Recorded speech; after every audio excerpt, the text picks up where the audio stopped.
ಸ್ನೇಹಿತನ ಪ್ರೇಯಸಿ ಜೊತೆ ಸಂಬಂಧ ಇಟ್ಟುಕೊಂಡವ ಹೆಣವಾದ. ಪ್ರೇಯಸಿ ಮುಂದೆಯೇ ಅರೆ ಬೆತ್ತಲೆ ಮಾಡಿ ಕೊಲೆ. ಬೆಳಗಾವಿ ಜಿಲ್ಲೆಯ ಗೋಕಾಕ್ ತಾಲೂಕಿನ ಘಟಪ್ರಭಾದಲ್ಲಿ ಘಟನೆ. ಪ್ರತ್ಯೇಕವಾಗಿ ಡಬಲ್ ಮರ್ಡರ್ ಮಾಡಿ ತಲೆಮರೆಸಿಕೊಂಡಿದ್ದವನ ಗ್ರೇಟ್ ಅರೆಸ್ಟ್. ಬಲವಾದ ಒಂದು ದೊಡ್ಡ ಕಲ್ಲಿನಿಂದ ಜಜ್ಜಿ ಕೊಲೆ ಮಾಡಿದ ಸ್ಥಿತಿಯಲ್ಲಿ ಅದು ಪತ್ತೆ ಆಗ್ತದೆ.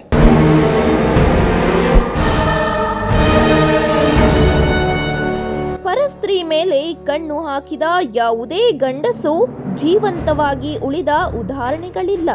ಹಾಗೆಯೇ ಇಲ್ಲೂ ಕೂಡ ತನ್ನ ಸ್ನೇಹಿತನ ಪ್ರೇಯಸಿಯ ಜೊತೆಗೆ ಅಕ್ರಮ ಸಂಬಂಧ ಹೊಂದಿದ್ದ ಗೆಳೆಯನನ್ನು ಅರೆ ಬೆತ್ತಲೆ ಮಾಡಿ ಹತ್ಯೆ ಮಾಡಲಾಗಿತ್ತು. ಹೀಗೆ ಹತ್ಯೆ ಮಾಡಿ ತಲೆಮರೆಸಿಕೊಂಡಿದ್ದ ಆರೋಪಿಯನ್ನ ಪೊಲೀಸರು ಸಿನಿಮಾ ರೀತಿಯಲ್ಲಿ ಬಂಧಿಸಿ ಜೈಲಿಗಟ್ಟಿದ್ದಾರೆ. ಇಲ್ಲಿ ಒಂದು ಟ್ವಿಸ್ಟ್ ಇದ್ದು, ಒಂದು ಕೊಲೆಗೆ ಸಂಬಂಧಿಸಿದಂತೆ ಬಂಧಿಸಿದ ಆರೋಪಿಯೇ ಮತ್ತೊಂದು ಕೊಲೆಗೂ ಕಾರಣನಾಗಿರುವುದು ಪೊಲೀಸರಿಗೆ ಅಚ್ಚರಿ ಮೂಡಿಸಿದೆ.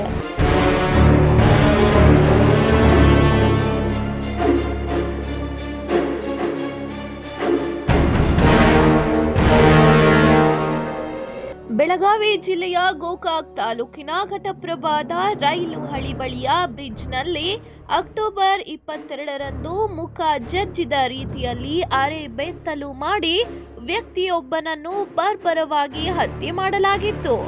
ಪ್ರಕರಣ ದಾಖಲಿಸಿಕೊಂಡು ಸದ್ಯದ ಬೆನ್ನತ್ತಿದ ಪೊಲೀಸರು ಕೊಲೆಯಾದವ ಅಥಣಿ ತಾಲೂಕಿನ ಮಹೇಶ್ವಾಡಿ ಗ್ರಾಮದ ತುಕಾರಾಮ್ ಶಿಂಗೆ ಎಂದು ಪತ್ತೆ ಹಚ್ಚಿದರು.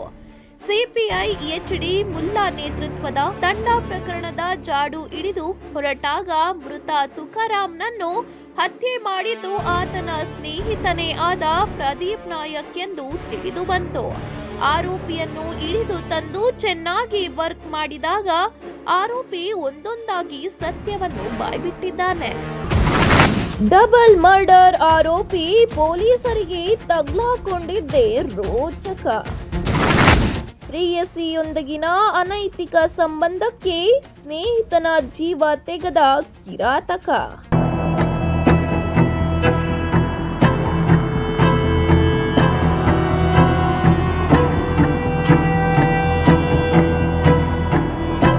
ಚಿಕ್ಕೋಡಿ ಪಟ್ಟಣದ ನಿವಾಸಿ ಪ್ರದೀಪ್ ನಾಯಕ್ ಎಂಬಾತನೇ ಕೊಲೆ ಆರೋಪಿ. ಈ ಪ್ರದೀಪ್ ಹಾಗೂ ಮೃತ ತುಕಾರಾಮ್ ಇಬ್ಬರು ಸ್ನೇಹಿತರು. ಇವರು ರೈಲ್ವೆ ನಿಲ್ದಾಣಗಳಲ್ಲಿ ಖಾಲಿ ಬಾಟಲ್ ಆಯ್ದು ಮಾರಾಟ ಮಾಡ್ತಿದ್ದರು ಎನ್ನಲಾಗಿದೆ. ಅಲ್ಲದೆ ರೈಲ್ವೆ ನಿಲ್ದಾಣದಲ್ಲಿ ಕಳ್ಳತನ ಪ್ರಕರಣಗಳಲ್ಲೂ ಭಾಗಿಯಾಗಿದ್ದರು.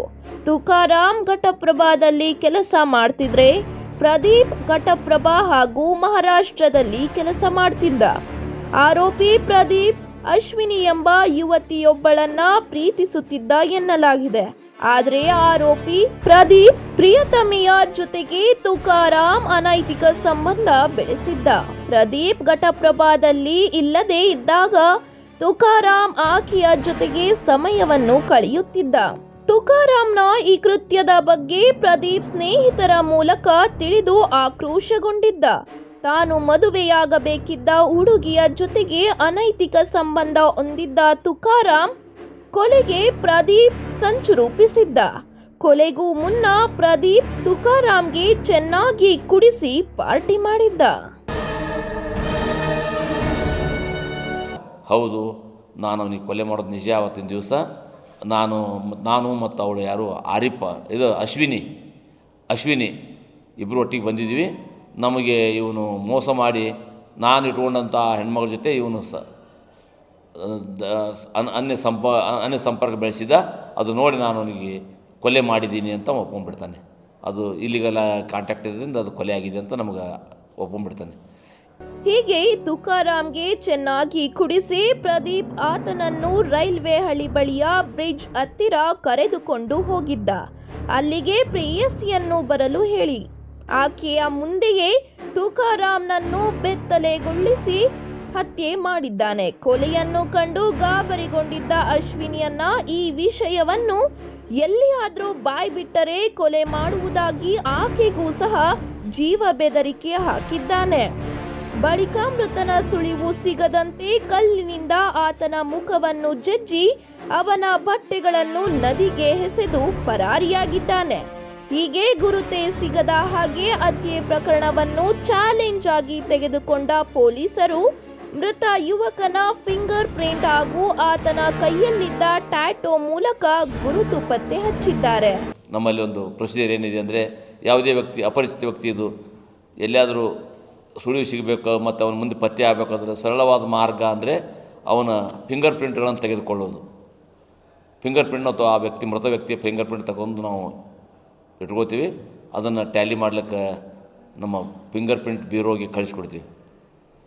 ಮುಂದೆ ಆ ಫಿಂಗರ್ ಪ್ರಿಂಟ್ ಇವರು ನಮ್ಮ ಆ ವ್ಯಕ್ತಿ ಮೇಲೆ ಇದ್ದಂಥ ಚಿಹ್ನೆಗಳು ಅಂದರೆ ಟ್ಯಾಟೂ ಮಾರ್ಕ್ ಇರ್ತವೆ. ಅವನ ಮೇಲೆ ಒಂದು ಬಲಗೈ ಮೇಲೆ ಒಂದು ಎಸ್ ಮಾರ್ಕ್ ಇರ್ತದೆ, ಒಂದು ತ್ರಿಶೂಲ್ದ ಮಾರ್ಕ್ ಇರ್ತದೆ, ಮತ್ತು ಅವನ ಮೇಲೆ ಒಂದು ಕನ್ನಡದಲ್ಲಿ ಬರೆದಂಥ ಒಂದು ಅಕ್ಷರದ ಇದೆಲ್ಲ ಇರ್ತವೆ, ಅವು ಟ್ಯಾಟೂ ಮಾರ್ಕ್ ಇರ್ತವೆ. ಅದನ್ನ ಇಟ್ಕೊಂಡು ನಾವೆಲ್ಲ ಹುಡುಕಾಡ್ತಿದ್ದಾಗ ಕೂಡಲೇ ನಮ್ಮ ಫಿಂಗರ್ ಪ್ರಿಂಟ್ ಬ್ಯೂರೋದಿಂದ ಒಂದು ಮಾಹಿತಿ ಬರ್ತದೆ. ಈ ಮೃತ ವ್ಯಕ್ತಿ ಒಬ್ಬ ಕಳ್ಳತನ ಪ್ರಕರಣದಲ್ಲಿ ಹುಬ್ಬಳ್ಳಿ ರೈಲ್ವೆ ಪೊಲೀಸಲ್ಲಿ ದಸ್ಕಿರಿ ಆಗಿದ್ದ. ಅವನ ಫಿಂಗರ್ ಪ್ರಿಂಟ್ ಜೊತೆ ಹೋಲಿಕೆಯಾಗಿದೆ. ಪ್ರಕರಣದ ತನಿಖೆಗೆ ಇಳಿದ ಪೊಲೀಸರು ರೈಲ್ವೆ ಸ್ಟೇಷನ್ಗಳಲ್ಲಿನ ಸಿಸಿಟಿವಿ ಫುಟೇಜ್ ನೋಡಿದಾಗ ಖಾಲಿ ಬಾಟಲ್ ತೆಗೆಯುವ ವ್ಯಕ್ತಿಯನ್ನು ನೋಡಿದ್ದಾರೆ. ಅವನನ್ನು ಕರೆದುಕೊಂಡು ಬಂದು ವಿಚಾರಿಸಿದಾಗ ಆತ ಆರಿಫ್ ಎಂಬುದು ತಿಳಿದು ಬಂದಿದೆ. ಆರೋಪಿ ಪ್ರದೀಪ್ ಮೃತ ತುಕಾರಾಂ ಜೊತೆಗೆ ಮಹಾರಾಷ್ಟ್ರ ಮೂಲದ ಆರಿಫ್ ಖಾಲಿ ಬಾಟಲ್ ಆಯುತ್ತಿದ್ದ ಎನ್ನಲಾಗಿದೆ. ಯುವಕನ ಕೊಲೆ ಪ್ರಕರಣ ಸಂಬಂಧ ಆರಿಫ್ನನ್ನು ವಶಕ್ಕೆ ಪಡೆದು ಘಟಪ್ರಭಾ ಪೊಲೀಸರು ವಿಚಾರಣೆ ನಡೆಸಿದ್ದರು. ಆಗ ಪ್ರದೀಪ್ ನಾಯಕ್ ಮೇಲೆ ಸಂಶಯ ವ್ಯಕ್ತಪಡಿಸಿ ಆರಿಫ್ ಮಾಹಿತಿ ನೀಡಿದ್ದ. ಆರೋಪಿ ಹುಡುಕಾಟದಲ್ಲಿದ್ದ ಪೊಲೀಸರು ಸಿಸಿಟಿವಿ ಫೋಟೋಗಳನ್ನು ನೋಡಿದಾಗ ತುಕಾರಾಂ ಜೊತೆಗೆ ಮತ್ತೊಬ್ಬ ಇರುವುದು ಗೊತ್ತಾಗಿತ್ತು. ಆತನ ಬಗ್ಗೆ ವಿಚಾರಿಸಿದಾಗ ಆತ ಪ್ರದೀಪ್ ಎಂಬುದು ತಿಳಿದು ಬಂದಿತ್ತು. ಇಡೀ ಪ್ರಕರಣಕ್ಕೆ ತಿರುವು ಕೊಟ್ಟಿದ್ದು ಆರಿಫ್ ನೀಡಿದ ಹೇಳಿಕೆ ಕಂಡ್ರೆ. ಪೊಲೀಸರು ಆರಿಫ್ನನ್ನು ಕರೆದುಕೊಂಡು ಬಂದು ಸಿಸಿಟಿವಿ ಫೋಟೋ ತೋರಿಸಿದಾಗ ಆತ ಪ್ರದೀಪ್ನನ್ನು ಗುರುತಿಸಿದ್ದ. ಪ್ರದೀಪ್ನನ್ನು ಮತ್ತೆ ಎಲ್ಲಿಯಾದ್ರೂ ಕಂಡ್ರೆ ಕೂಡಲೇ ಪೊಲೀಸರಿಗೆ ತಿಳಿಸಬೇಕೆಂದು ತಾಕೀತು ಮಾಡಿ ಅವನನ್ನು ಬಿಟ್ಟು ಕಳುಹಿಸಿದ್ರು. ಮಿರಜ್ದಲ್ಲಿ ಒಬ್ಬ ವ್ಯಕ್ತಿ ಆರಿಫ್ ಅವನು ರೈಲ್ವೆದಲ್ಲೇ ಬಾಟ್ಲಿ ಆಯೋದು, ಪ್ಲಾಸ್ಟಿಕ್ ಆಯೋದು ಕೆಲಸ ಮಾಡುವಂಥ ಒಬ್ಬ ಆರಿಫ್ ವ್ಯಕ್ತಿ ಸಿಗ್ತಾನೆ. ಅವನಿಗೆ ಈ ಫೋಟೋ ತೋರಿಸಿದಾಗ ಇವನ ಹೆಸರು, ಇವನ ಜೊತೆ ಇದ್ದ ವ್ಯಕ್ತಿ ಹೆಸರು Pradeep alias Santosh son of Babu Naik ಅಂತ ಗೊತ್ತಾಗ್ತದೆ. ಇವನು ಇಲ್ಲೇ ರೈಲ್ವೇದಲ್ಲೇ ಇವನು ಪ್ಲಾಸ್ಟಿಕ್ ಹಾಯ್ಕೊಂತ ತಿರುಗಾಡ್ಕೊತಿರ್ತಾನೆ. ಇವನ ಜೊತೆ ಒಬ್ಬ ಹೆಣ್ಮಗಳು ಇರ್ತಾಳೆ. ಒಬ್ಬ ಹೆಣ್ಮಗಳ ಜೊತೆ ಇವನು ಸಹವಾಸ ಮಾಡಿದ್ದಾನೆ. ಅವಳು ಹೆಸರು ಅಶ್ವಿನಿ ವಾಘ್ಮೋರೆ ಅನ್ನೋಳು. ಮತ್ತು ಅವನು ಒಟ್ಟಿಗೆ ಇರ್ತಾರೆ ಯಾವಾಗಲೂ. ನಾನು ನೋಡಿದ್ದೀನಿ ಇವನಿಗೆ ಅಂತ ಅವನು ಆರಿಫ್ ಅನ್ನೋನು ನಮಗೆ ಮಿರಜ್ದಲ್ಲಿ ಹೇಳ್ತಾನೆ. ಪುಣೆ ಬಳಿಯ ನೀರಾ ರೈಲ್ವೆ ನಿಲ್ದಾಣದಲ್ಲಿ ಬಾಟಲಿ ಆಯುತ್ತಿದ್ದ ಪ್ರದೀಪ್ನನ್ನ ನೋಡಿದ ಆರಿಫ್ ತಕ್ಷಣವೇ ಘಟಪ್ರಭಾ ಠಾಣೆ ಪೊಲೀಸರಿಗೆ ಮಾಹಿತಿ ನೀಡಿದ್ದ. ರೈಲಿನಲ್ಲಿ ಹೊರಟಿದ್ದ ಪ್ರದೀಪ್ನನ್ನು ಪೊಲೀಸರು ಚೇಸ್ ಮಾಡಲು ಮುಂದಾಗಿದ್ದಾರೆ. ಪೊಲೀಸರನ್ನು ನೋಡ್ತಿದ್ದಂತೆ ಪ್ರದೀಪ್ ಚಲಿಸುವ ರೈಲಿನಿಂದ ಹಾರಿ ಎಸ್ಕೇಪ್ ಆಗಲು ಯತ್ನಿಸಿದ್ದಾನೆ. ಈ ವೇಳೆ ಔಟ್ಪೋಸ್ಟ್ ಪೊಲೀಸರ ನೆರವು ಪಡೆದು ಪ್ರದೀಪ್ನನ್ನು ಬಂಧಿಸುವಲ್ಲಿ ಪೊಲೀಸರು ಯಶಸ್ವಿಯಾಗಿದ್ದಾರೆ. ಆತನನ್ನು ಠಾಣೆಗೆ ಕರೆತಂದು ತೀವ್ರ ವಿಚಾರಣೆ ನಡೆಸಿದಾಗ ಮೊದಲು ಮುಗ್ಧನಂತೆ ನಟಿಸಿದ್ದಾನೆ. ನಂತರ ಪೊಲೀಸ್ ಭಾಷೆಯಲ್ಲಿ ಕೇಳಿದಾಗ ಕೊಲೆ ಮಾಡಿರುವುದು ನಾನೇ ಎಂದು ತಪ್ಪೊಪ್ಪಿಕೊಂಡಿದ್ದಾನೆ. ಆ ನೀರಾ ಅನ್ನುವ ಗ್ರಾಮಕ್ಕೆ ಅಂದರೆ ರೈಲ್ವೆ ಸ್ಟೇಷನ್ಗೆ ಹೋಗ್ತಿದ್ದಂಗೆ ಅವನು ಅಲ್ಲಿಂದ ರೈಲ್ವೆ ಸ್ಟೇಷನ್ ಇಳಿದು ತಪ್ಪಿಸ್ಕೊಂಡು ಓಡಿ ಹೋಗ್ತಾನೆ. ಓಡಿ ಹೋದ ಕೂಡಲೇ ಅಲ್ಲಿ ಆ ನೀರಲ್ಲಿ ಒಂದು ರೈಲ್ವೆ ಸ್ಟೇಷನ್ OP ಇರ್ತದೆ, ಔಟ್ಪೋಸ್ಟ್.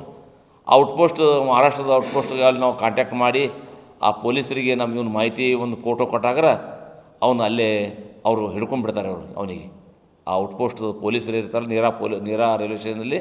ಆ ಪೊಲೀಸ್ ಹಿಡ್ಕೊಂಡು ಅವನಿಗೆ ನಮಗೆ ಹ್ಯಾಂಡ್ ಓವರ್ ಮಾಡ್ತಾರೆ. ಆವಾಗ ನಮ್ಮ ಪೊಲೀಸ್ ಹೋದ ಕೂಡಲೇ ನಮ್ಗೆ ಹ್ಯಾಂಡ್ ಓವರ್ ಮಾಡ್ತಾರೆ. ಅವನಿಗೆ ತಂದು ನಾವು ಎನ್ಕ್ವೈರಿ ಮಾಡಿದಾಗ ಹೌದು, ನಾನು ಅವನಿಗೆ ಕೊಲೆ ಮಾಡೋದು ನಿಜ. ಆವತ್ತಿನ ದಿವಸ ನಾನು ಮತ್ತು ಅವಳು ಯಾರು ಅಶ್ವಿನಿ ಇಬ್ಬರು ಒಟ್ಟಿಗೆ ಬಂದಿದ್ದೀವಿ. ನಮಗೆ ಇವನು ಮೋಸ ಮಾಡಿ ನಾನು ಇಟ್ಕೊಂಡಂಥ ಹೆಣ್ಮಗಳ ಜೊತೆ ಇವನು ಅನ್ಯ ಸಂಪರ್ಕ ಬೆಳೆಸಿದ, ಅದು ನೋಡಿ ನಾನು ಅವನಿಗೆ ಕೊಲೆ ಮಾಡಿದ್ದೀನಿ ಅಂತ ಒಪ್ಕೊಂಡ್ಬಿಡ್ತಾನೆ.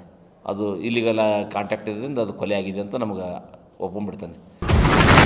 ಡಬಲ್ ಮರ್ಡರ್ ಆರೋಪಿ ಪ್ರದೀಪ್ 2022ರಲ್ಲೇ ಹತ್ಯೆ ಮಾಡಿ ತಲೆಮರೆಸಿಕೊಂಡಿದ್ದ.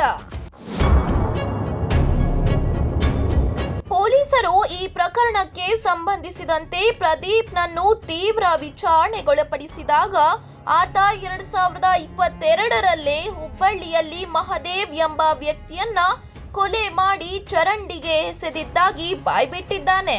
ಮಹದೇವ್ನ ಕೊಲೆಯ ಸುಳಿವು ಸಿಗದಿದ್ದಾಗ ಹುಬ್ಬಳ್ಳಿ ಪೊಲೀಸರು ಕೇಸ್ ಕ್ಲೋಸ್ ಮಾಡಿ ಸುಮ್ಮನಾಗಿದ್ರು. ಈಗ ಮುಚ್ಚಿ ಹಾಕಿದ್ದ ಕೇಸನ್ನು ಹುಬ್ಬಳ್ಳಿ ಪೊಲೀಸರು ಓಪನ್ ಮಾಡಿ ಪ್ರದೀಪ್ನನ್ನು ವಶಕ್ಕೆ ಪಡೆದು ತನಿಖೆ ನಡೆಸುತ್ತಿದ್ದಾರೆ. ಡೀಪಾಗಿ ಇನ್ನೂ ಅವನಿಗೆ ಎನ್ಕ್ವೈರಿ ಮಾಡಿದಾಗ, ವಿಚಾರಣೆ ಒಳಪಡಿಸಿದಾಗ ಅವನು ಇನ್ನೊಂದು ವಿಷಯ ಡಿಸ್ಕ್ಲೋಸ್ ಮಾಡ್ತಾನೆ. 2022ರಲ್ಲಿ ಹುಬ್ಬಳ್ಳಿ ರೈಲ್ವೆ ಪೊಲೀಸರು ಒಂದು ಪ್ರಕರಣ ದಾಖಲಿಸ್ಕೊಂಡಿರ್ತಾರೆ. ಅದು ಕ್ರೈಮ್ ನಂಬರ್ 64/22. ಅದರಲ್ಲಿ 302, 201 ಆಗಿರ್ತದೆ. ಅದರಲ್ಲಿನೂ ಕೊಲೆ ಮಾಡಿ ಒಂದು ಕೊಲೆ ಮುಚ್ಚಿ ಹಾಕಿರ್ತಾನೆ. ಆ ಕೊಲೆಯಾದ ವ್ಯಕ್ತಿ ಅದರಲ್ಲಿಂದ ಬುಲ್ಲಿ ಮಹಾದೇವ ಅಂತ ಒಬ್ಬ ವ್ಯಕ್ತಿ. ಆ ಬುಲ್ಲಿ ಮಹಾದೇವನು ಕೇಶವಾಪುರದ ನಿವಾಸಿ. ಅವನು ಇದು ರೈಲ್ವೇದಲ್ಲೇ ಇದೇ ಥರ ಇವನ ಥರನೇ ಪ್ಲಾಸ್ಟಿಕ್ ಆರಿಸೋದು, ಅಲ್ಲಿ ಅಲೆಮಾರಿ ಆಗಿ ತಿರುಗಾಡುವಂಥ ವ್ಯಕ್ತಿ. ಅವರೆಲ್ಲ ಸಹಚಾರ ಇರ್ತಾರೆ. ಯಾವುದೋ ಕಾರಣಕ್ಕಾಗಿ ಅವನಲ್ಲಿ ವೈಮನಸ್ಸಾಗಿ ಅವನು ಕೊಲೆ ಮಾಡಿ ಗಟ್ಟರದಲ್ಲಿ ಹಾಕಿರ್ತಾನೆ. ಆ ಗಟ್ಟರದಲ್ಲಿ ಹಾಕಿದಾಗ ಅವರು ಪೊಲೀಸರು ಅದನ್ನು ಅಪರಿಚಿತ ಶವ ಅಂತೇಳಿ ಪತ್ತೆ ಮಾಡಿ ಆ ಶವವನ್ನು ಯಾರ್ದೊಂದು ಗೊತ್ತಾಗಲಾರ್ದೆ ಆ ಪ್ರಕರಣ ದಾಖಲಿಸ್ಕೊಂಡು ನಂತರ ಅದನ್ನು ಶೀಪ್ ಮಾಡಿರ್ತಾರೆ. ನಾಪತ್ತೆ ಅಂತ ಪ್ರಕರಣ ಮುಚ್ಚಿ ಹಾಕಿರ್ತಾರೆ. ಅದು ಹುಬ್ಬಳ್ಳಿ ಪೊಲೀಸರು.